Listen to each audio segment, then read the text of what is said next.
Unfortunately, Collegiate 100. Hold on, that's a far burner. I'm sorry. I'm not biased on that. I'm sorry, but UPC, you need them to run the events for the university. That's what.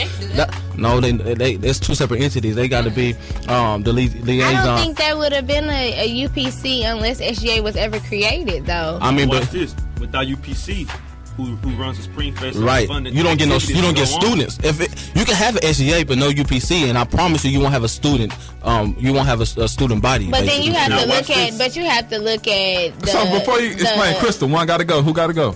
I would say. She gonna say UPC. I would say UPC has to go because most universities, and not just because of anything against UPC. I think UPC is doing a wonderful job this year. They also have a lady president, Daria Hester, and she's done a wonderful job as being president. But without UPC, but UPC,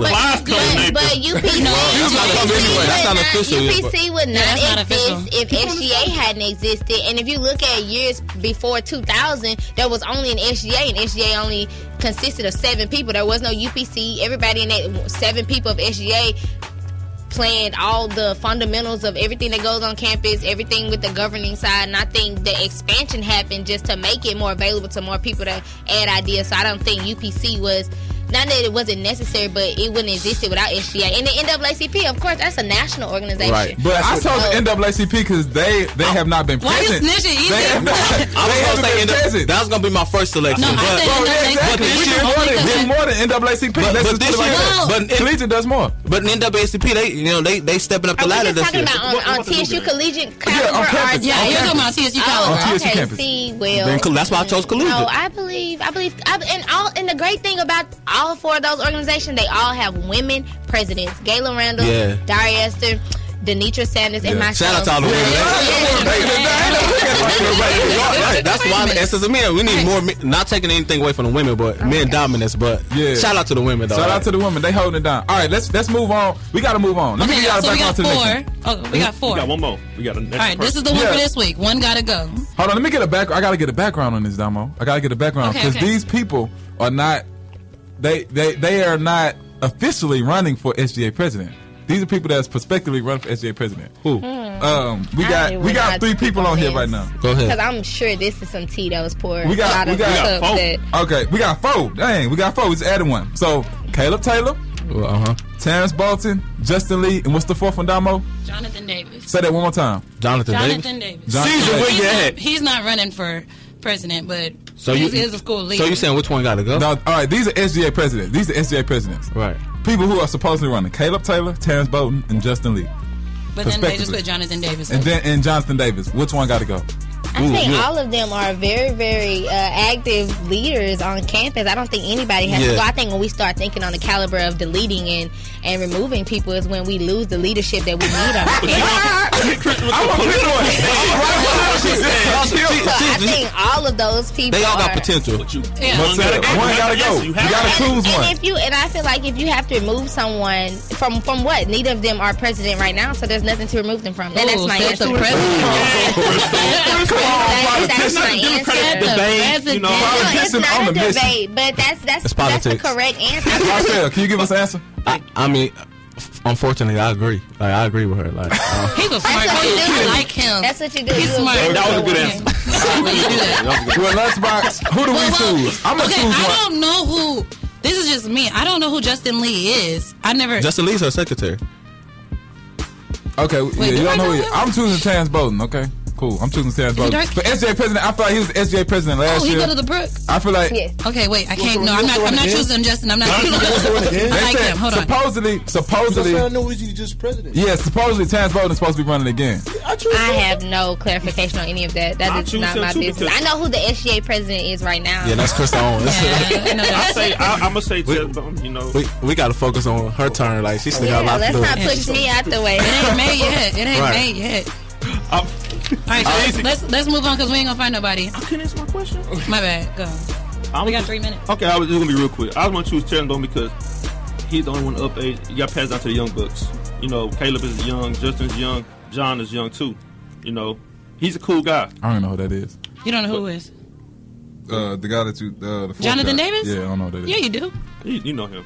And that's why I picked too. John is the Senate chair. Like I said, all of these young men are very active. Yeah, they got credentials to be president. In school leadership. So if I had to pick any of them, I would say all of them. And so, and like you said, this is just assumption. We don't know who's running for president. Let's not get that tea out there. All right. Sure. Okay, Crystal, I know this is still your turn, but, it's on the paper, so I got to ask, even though you kind of already gave me this answer. Who do you recommend as the next SGA president after your term is over? I don't. See? Told you I didn't answer. Right. I just recommend a president that will continue the legacy of making sure the SGA is. Yeah, and that's the next question. What advice could you give to the SGA president? The next SGA president? Just be ready. That's the most advice I can give. I think me going into this time, I had so much support with running for SGA president that you never know once you become president, once you can't please everybody and make everybody happy, you get enemies. And it's not that they want to be personal enemies. It's just that when you're not doing what people want you to do, or when you're not doing what people thought you would just do for them personally, they become distant and they become upset with you and they start riots and things against you and your name. So I can speaking of riots and everything, Crystal, this is your chance to get on the lunchbox and everything so you could clear things up, and that's where it's coming up. Like riots and everything, like just to clear up rumors and everything. One, the whole sex tape scandal from last year with the previous SGA election. I just wanted you to clear it up to let it be known that you had nothing to do with. Yeah, I did not. And I, for legal purposes, I'd rather not. Yeah, we're not going to talk about it, but I'm just saying, because people keep saying. Yeah, no, I had nothing to do with any of the scandalous things that happened in last year's election. I can't, that's one thing I will give advice for. If you're running for an SGA position this year, do not get involved with trying to ruin someone's life. A lot of things happened out of last year's election that I would never wish upon anybody that I hated the most in the world. So I was really downfelt about the way things played out last year, but I had nothing to do with anything that happened. That's why I'm happy you came on the show so you could clear it up, let everyone know. Never had anything to do with any of that. Never had any intentions of doing anything to anyone in their life or anything. And if that was ever persuaded or said, I do apologize to anyone who affected by that. But no, Crystal Owens did not have anything to do with any of that. And Marcel, there's a rumor going around that you might be our next Mr. TSU, or thinking about it. I mean, it's possibilities. I've thought. I can't say that I haven't thought about it. You said run for it. Hey, you run, I'm going for you, man. The man with 100 suits. Here's my mom said. I don't really think that I need a title, and that's advice for anyone. Don't always think you need a title to be able to pursue the things you want to pursue in life. Like you can still do the things that you want to do with the title. Without a title, it's all about your character and who you are as a man or a woman. But I mean, it's a possibility. I've been thinking about it, just haven't made a decision yet. All right, Crystal.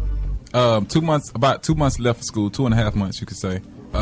What goes down in your last 2 months as president? Awesome. Well, for those of you who know, this Black History program has been everything that I've been working on for forever, like since last year. I think it's the first time in TSU since I've been here the last 4 years that we're going to have a campus-wide, community-wide Black History program. So that was really big. My biggest thing when I came into my presidency was professional development and building the ideal person of who you want to persuade yourself to be in corporate America or wherever. Just like Marcel, and I think that's another reason why we were so compatible. We both have this image of making sure that we make sure TSU students look like they're ready for corporate life. So in the upcoming, weeks, you will be seeing Marcel and I as we pursue a series of planning and making sure that TSU students are ready for that corporate attire and that corporate look for life. That's what's up. I definitely think that's important. Knowing how to put on a suit, what colors to put on for certain events. Yes, all that crazy stuff. Shoes got to match the belt, everything. Exactly. So that matters. Wait, yeah, I'm kidding. Check it out. Like it matters. That's what's up. So that was our Tiger Talk section right there. We're gonna keep it moving, and we want you guys to stay on for the rest of our show to throw in more information about some announcements, what's going on campus, sports, and some other things. So moving on. We're going to talk about some announcements, some things that we got going on. And Crystal just kind of led us into our announcement segment with the Black History program that's going on here. I think that's going to be a real big event. So one thing that somebody brought up last week is that TSU, I think the SGA called their push for Black History Month, they called it Black History Week. So they was like, why do we only get a week? So clean that up for us.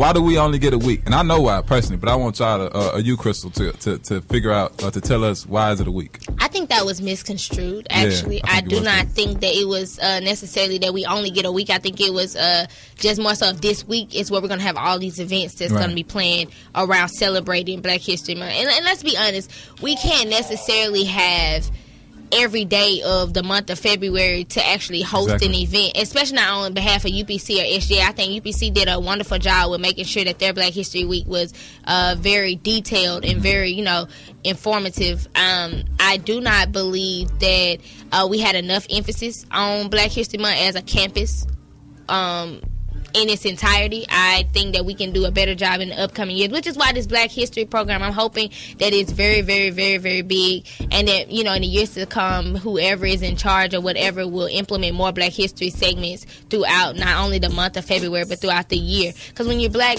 History Month is every day. Yes, every day. It's been every day since I got to TSU. You find I've been Black, all my life. So I celebrate every day. Right. All right. So the Black Heritage Rodeo concert with Jason Darrell on March 3rd. Derulo. Sorry about that. I was going to say something. Somebody, I don't know who put Jason Derulo. Jason Derulo. Is that who came up with that? I know TSU got free tickets and stuff. Yeah, I'm not sure who constructs the actual artist, but I just know we're sending 200 students. So if you would like to go, make sure you sign up. Yeah, I know, and that's the same. That's the same weekend as a bus as a fun bus. But I don't think I'm going to a fun bus because I gotta do some stuff here. So I might spend $100 or go see Jason Derulo for free. Yeah. I mean, the fun bus is gonna be fun. I mean, they both got they both have their both ends, especially since TSU winning. You spend $100, you go on the fun bus for 3 or 4 days, and that's 2 hours. Go support the I've never been to the rodeo. This is me. I'm not from Houston, so I've never been to the rodeo. That was another reason why I decided to. It's an experience. I definitely think you get the whole, because in Houston you really don't get that Western Texan feel. Not the city like Houston. And if you go to to other places like Egypt, Texas, and all those other El Paso, yeah, that's another one. You get it. All right, so Black basketball singing night is Monday, February 29th. What do we know about that? Kiana Vines is a senior. She out of here. She about to be gone. She from Cali too, but she about to be gone. That's what's up. Man, I'm gonna miss you, man.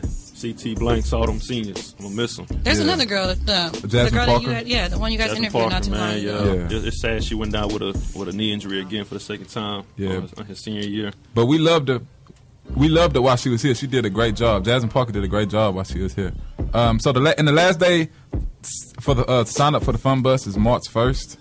So if TSU, if y'all want to get on that fun bus, it's $100, 3-day trip, 2 schools, lots of fun. I think it's a deal. So y'all get on that. UPC, they're taking money at 12 p.m. at lunchtime every day until the March 1st. So y'all look out for that. Then we got Back to the Basics phone party, March 5th. That's at 6200 Peerless Street. As much as I don't know.